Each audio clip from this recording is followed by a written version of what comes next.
तो आप लोगों को तो मालूम है ना। आज हम लोग जेनेटिक्स शुरू करेंगे, ठीक है ना। तो हम लोग देखें जेनेटिक्स क्या होता है। It is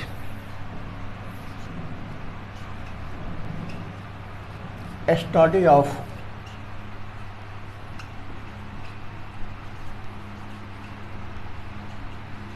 heredity and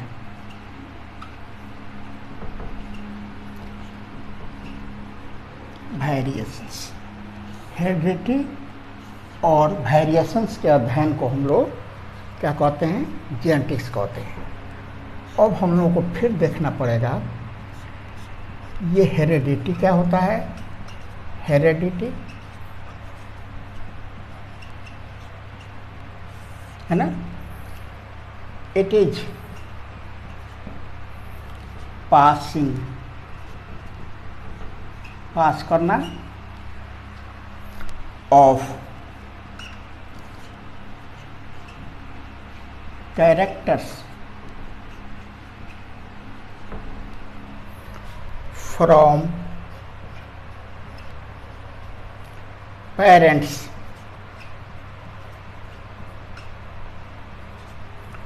to offsprings। माता पिता का कैरेक्टर बच्चों तक जो जाता है उस क्रिया को हम लोग कहते हैं हेरिडिटी, है ना। एक और टर्म यहाँ पर हम लोग वेरिएशन पहले देख लिया जाए। वेरिएशंस है ना, डिफरेंसेज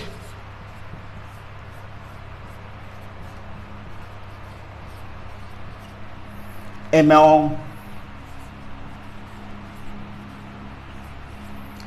individuals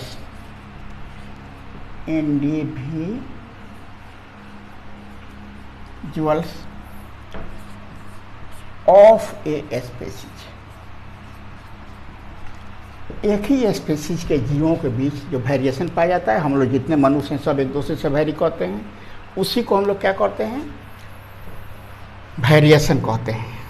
चलिए एक और टर्म देखा जाए। ये बेस है जेनेटिक्स का।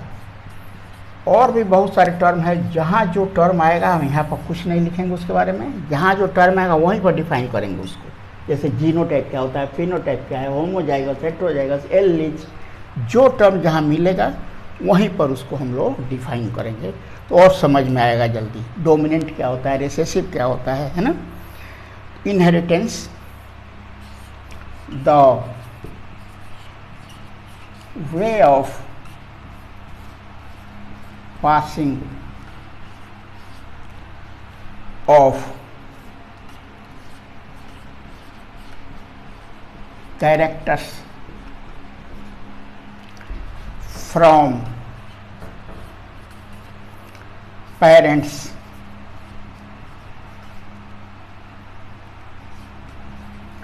to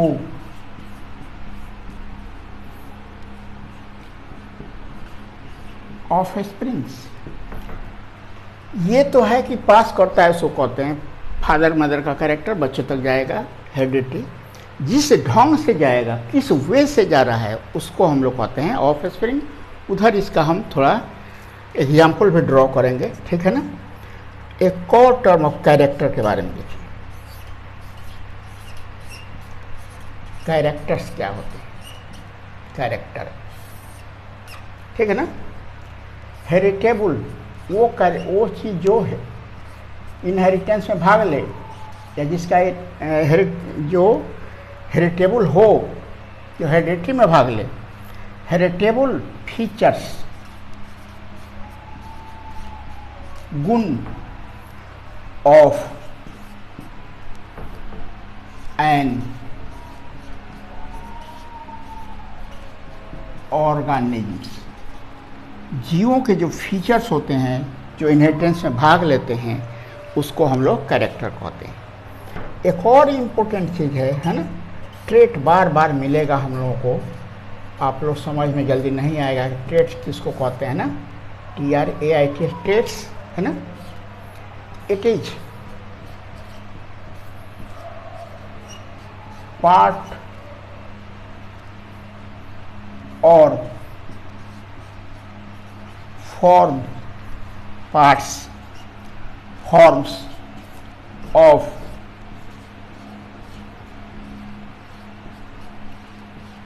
कैरेक्टर्स का ये रूप है, कैरेक्टर्स का ये भाग है, ट्रेट है ना। अब जरा एग्जाम्पल पर हम लोग देखें, है ना, हेरिडिटी का एग्जाम्पल पहले देखें हम लोग।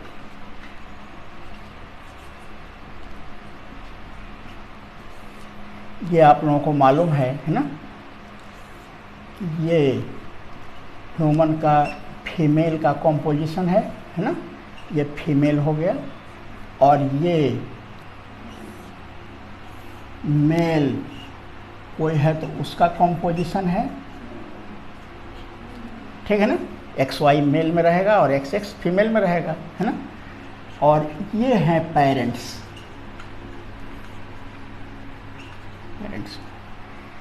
ये गैमिट बनेगा, गैमिट मियोसिस द्वारा बनता है, याद है आप लोगों को। तो ये क्रोमोसोम आधा हो जाएगा, एक X इसमें आ जाएगा, है ना, और इस तरह ये एक X इसमें चला जाएगा। ये भी दो गैमिट बनाएंगे हम लोग। ये 22 प्लस X और 22 प्लस Y, ये हो गए गैमिट्स, है ना। कोई भी गैमिट किसी से फ्यूज कर सकता है ना। तो अगर ये गैमिट फ्यूज किया है, ये हो जाएगा 44 प्लस XX, ये फीमेल चाइल्ड हो जाएगी। X को हम लोग फीमेल माने हैं, फीमेल होता ही है वो, है ना, फीमेल चाइल्ड। और ये 44 प्लस XY, है ना, X को हम लोग मेल माने हैं, ये हो जाएगा मेल चाइल्ड, और ये हो जाएगी फीमेल चाइल्ड। क्या देख रहे हैं आप लोग, ये गैमिट द्वारा बच्चे में फादर मदर का क्रोमोसोम पहुंच जाता है ना, यही ना है। ये फादर मदर का क्रोमोसोम है, बच्चों में आ जाता है, और इसलिए बच्चे जो होते हैं ना, वो फादर मदर के समान होते हैं, डुप्लीकेट नहीं हो सकते हैं, क्योंकि फादर मदर दोनों का क्रोमोसोम है। सिर्फ फादर का क्रोमोसोम रहता, सिर्फ मदर का क्रोमोसोम रहता, और आगे पढ़िए तो कुछ और समझ में आएगा, तो वो डुप्लीकेट हो सकते थे, ठीक है ना। तो इस तरह ये हो गया इनहेरिटेंस, ये हो गया हेरिडिटी। फादर मदर का क्रोमोसोम जो है ना बच्चों में आया, ये हेरिडिटी का एग्जाम्पल हो गया, हेरिडिटी। अब किस ढंग से आ रहा है, गैमिट के थ्रू आ रहा है ना। ये जो हम लोग मेथड बताए हैं, इसको हम लोग क्या कहेंगे, इनहेरिटेंस कहेंगे, ठीक है ना। और हेरिटेबल कैरेक्टर कोई हम लोग, अब जरा कैरेक्टर के बारे में देखिए, ये है कैरेक्टर। यहाँ हम कैरेक्टर्स लिख रहे हैं, यहाँ लिख रहे हैं ट्रेट, ट्रेट्स, ट्रेट्स, ठीक है ना। जैसे प्लांट्स हाइट,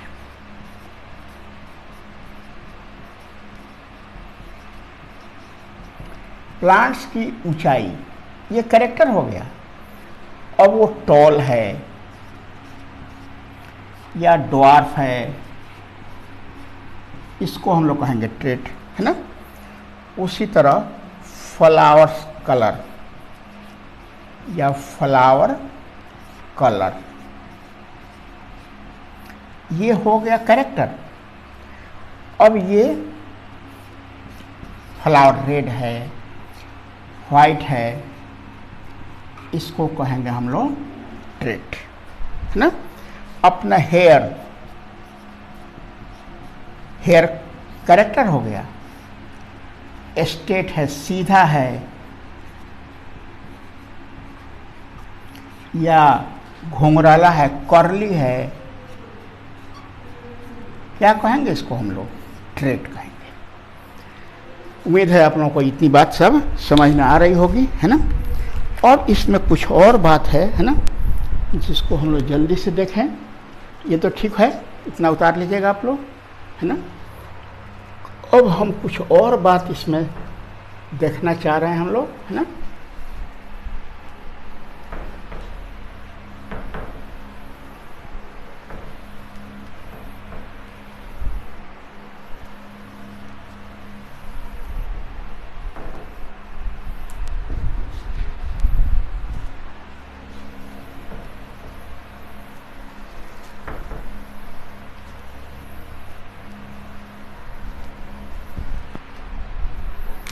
पहली बात जो है ना वो है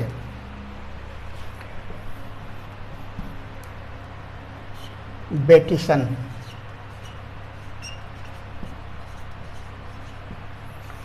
क्वाइंड,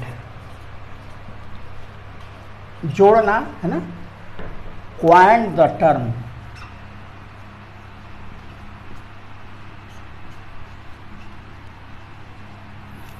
जेनेटिक्स। जेनेटिक्स शब्द जो है ना वो बेटसन ने दिया था, है ना। हाँ, दिस टर्म इज, ये जो जेनेटिक्स टर्म है वो, this term is derived from the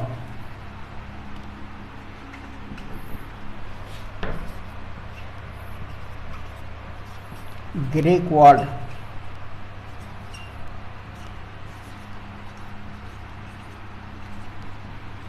Genesis, means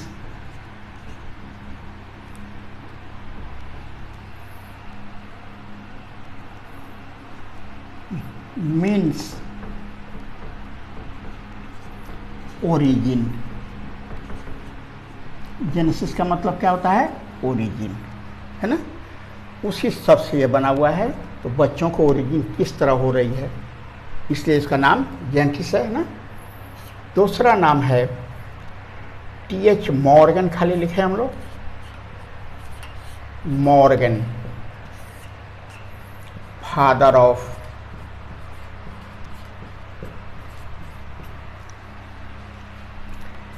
experimental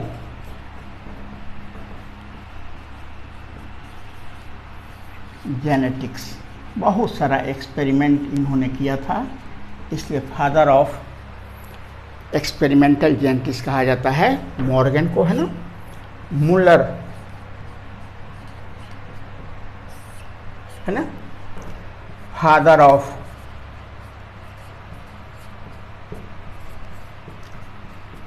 actino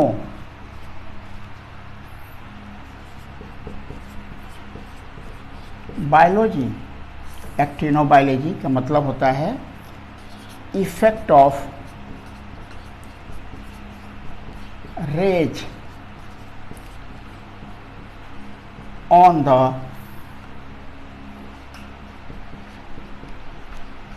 living body. कोई भी लिविंग बॉडी है उस पर रे का क्या इफेक्ट होता है उसको देखने वाला था पहले, जो है ना, मुलर ने देखा था, इसे फादर ऑफ एक्टिनोबायोलॉजी कहा जाता है।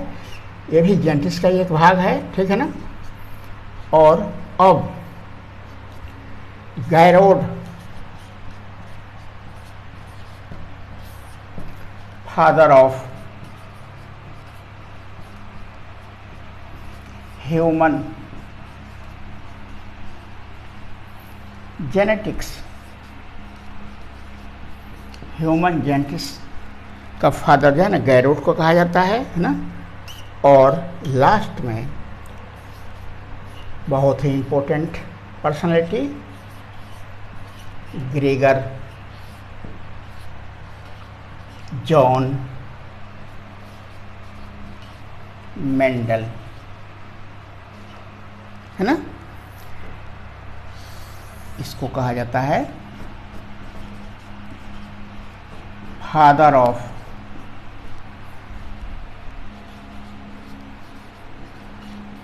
मॉडर्न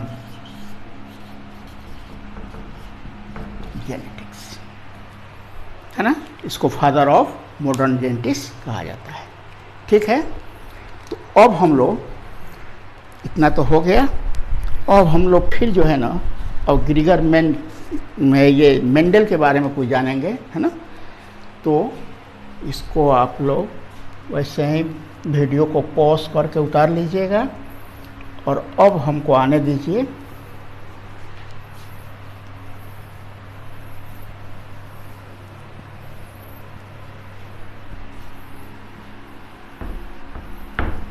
पूरा मिटाना पड़ेगा।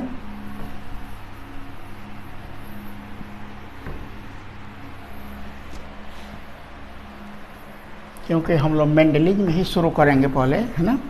तो पहले मेंडल के बारे में हम लोग डिटेल जान लें। ठीक है, तो इस तरह अब हम लोग मेंडल के बारे में देखेंगे।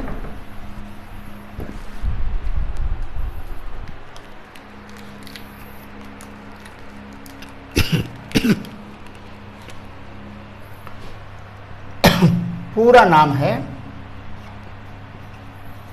Gregor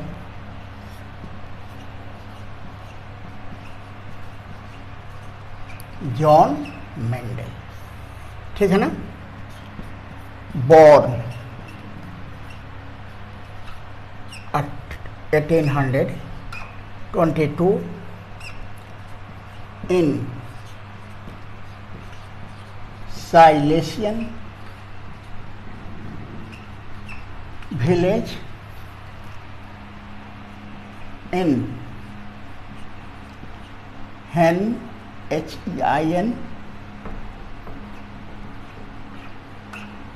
Hengendorf।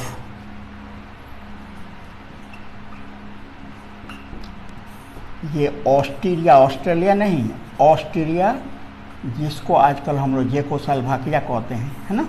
ऑस्ट्रिया में पैदा हुए थे, साइलेशियन विलेज में। ठीक है ना।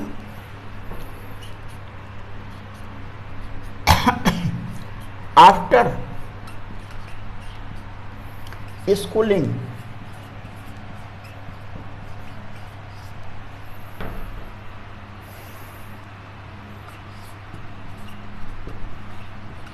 joined become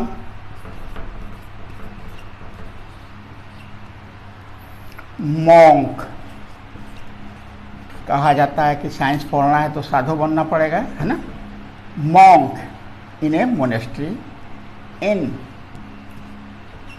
1847। फिर इसके बाद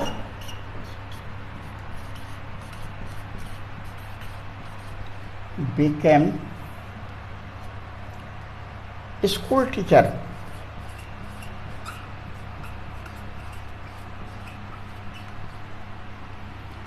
in 1849। In 1851 went Vienna, है ना, फॉर वियना यूनिवर्सिटी है वहाँ, for study of, Vienna university लिख दिया जाए, Vienna university for study of physics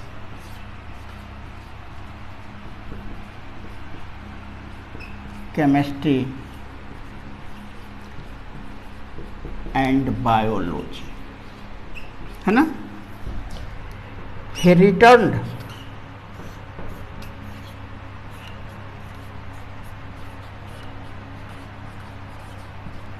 in 1854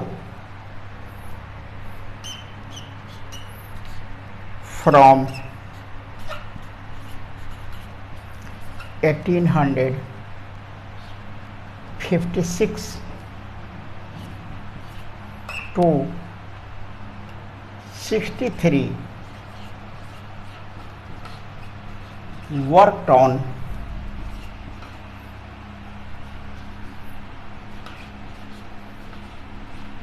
hybridization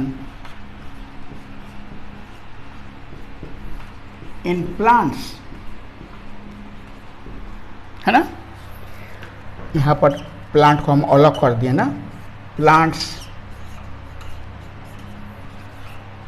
plant was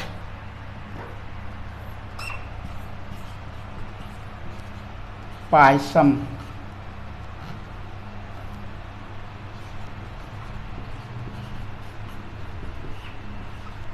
sativum, जिसको हम लोग मटर कहते हैं, गार्डन पी भी उसको कहा जाता है, ठीक है ना। यहाँ घेर कर एक इम्पोर्टेंट बात लिखना है, क्योंकि ये क्वेश्चन रहता है। Not on sweet pea, sweet pea का नाम है खेसारी, है ना। इसका बोटानिकल नाम है लेथाइरस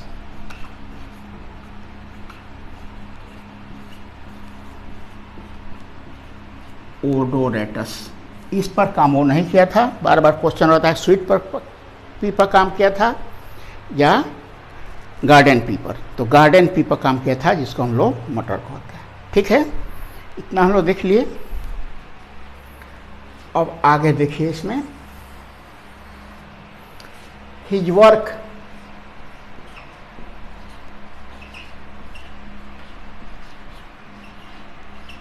वाज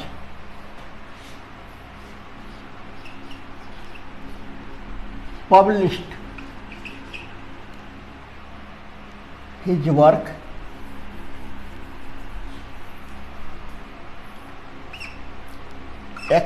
नाम था वर्क का जो पब्लिश कराया गया, एक्सपेरिमेंट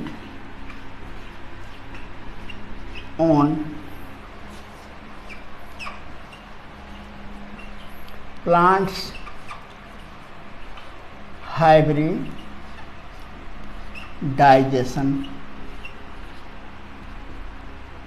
है ना, was published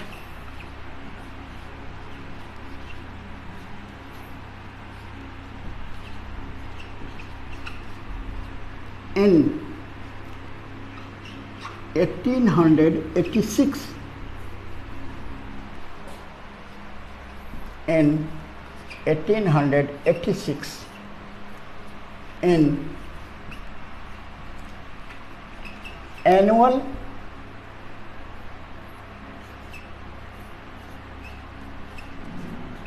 proceedings of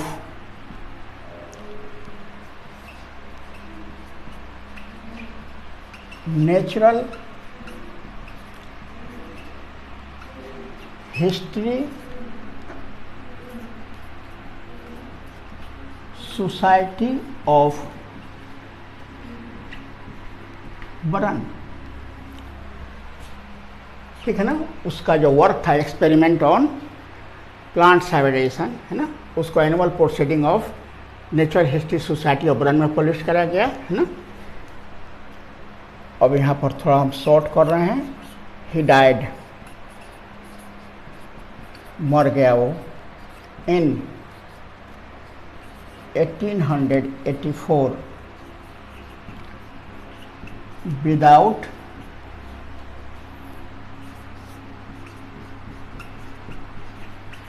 getting recognition of his work, है ना। वो जो है ना, अपने वो उनके वर्क को कोई जाना ही नहीं और वो मर गए, ठीक है ना। और क्या देखिए, यहाँ पर हम लोग एक और हेडिंग कर रहे हैं, why Mendel's work, why Mendel's work was unnoticed, क्यों नहीं कोई इसको नोटिस किया, है ना। पहली वजह तो यही है ना, कि ही वाज, अभी उस समय तो क्रोमोसोम वगैरह ठीक से मालूम नहीं था, जीन नहीं मालूम था, डीएनए नहीं मालूम था। He was ahead of time, समय से बहुत आगे निकल गए थे वो, आगे वो कर दिए थे काम, है ना। दूसरी बात, हिज मैथमेटिकल एंड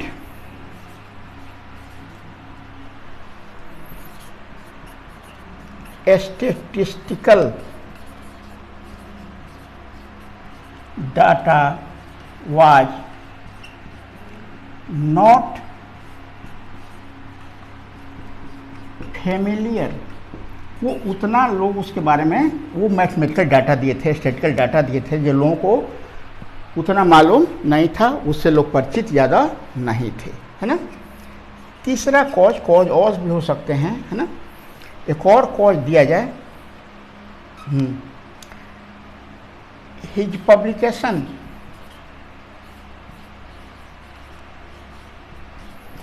आजकल की तरह सूचना का उतना विस्तार नहीं हुआ था। हिज पब्लिकेशन वाज लिमिटेड, बहुत लिमिटेड पब्लिकेशन हुआ, कोई जाना ही नहीं ठीक से उसको, ठीक है ना। एक और जो इम्पोर्टेंट कॉज है वो है at that time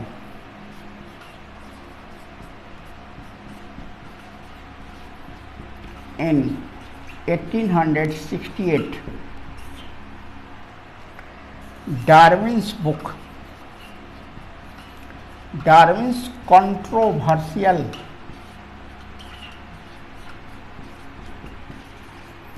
book was published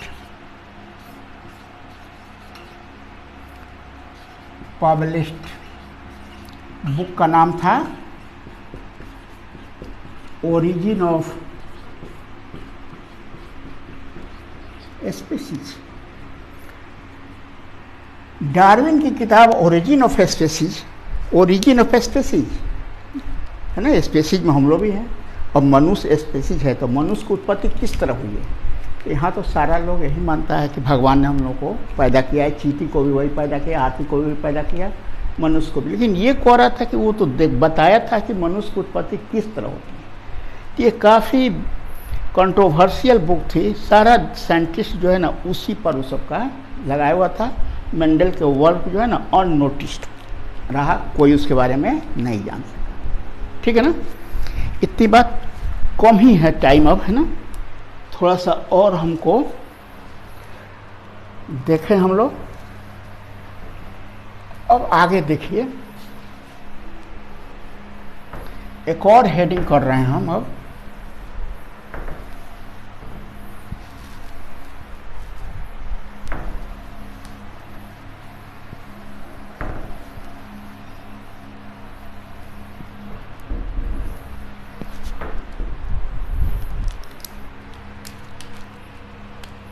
rediscovery, discovery of Mendel's work, Mendel's work का दोबारा खोज हुआ, पुनर्खोज इसका, है ना, इन 1900। 3 scientist of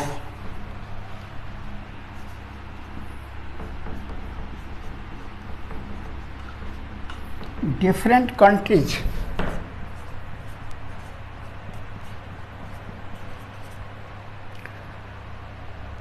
worked on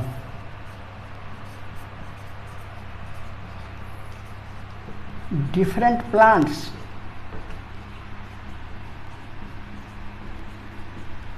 but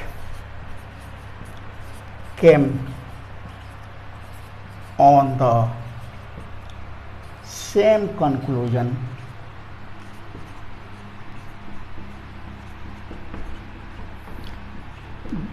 that of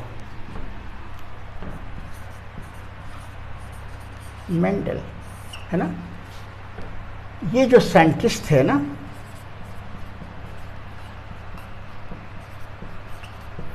scientist कौन कौन थे?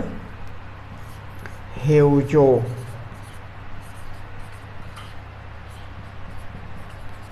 डेवरिज, ये हॉलैंड के थे। कार्ल्स कोरेन, ये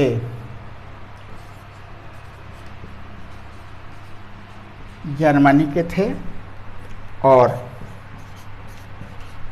करमैक, ये ऑस्ट्रेलिया के ही थे, यहाँ का मेंडल था, है ना। और इस तरह, है ना। अब जो है ना, जब ये तो अब इस बात हुई कि इस तरह की बात तो कोई बहुत पहले कहा था, तब मेंडल के वर्क को खोज हुआ, है ना। ह्यूजो डेवरिज ने वो खोजा, ह्यूजो डेवरिज, है ना, published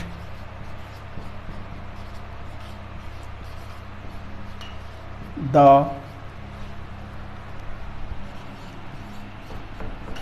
work of Mendel in flora magazine का नाम है, जर्नल का नाम है, उसमें उसको पब्लिश कराया, है ना। और उस समय के जो वैज्ञानिक थे, साइंटिस्ट थे, बेटसन, पर्नेट, एक्सपेरिमेंटली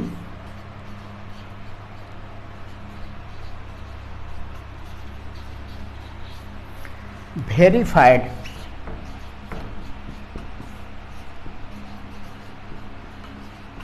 the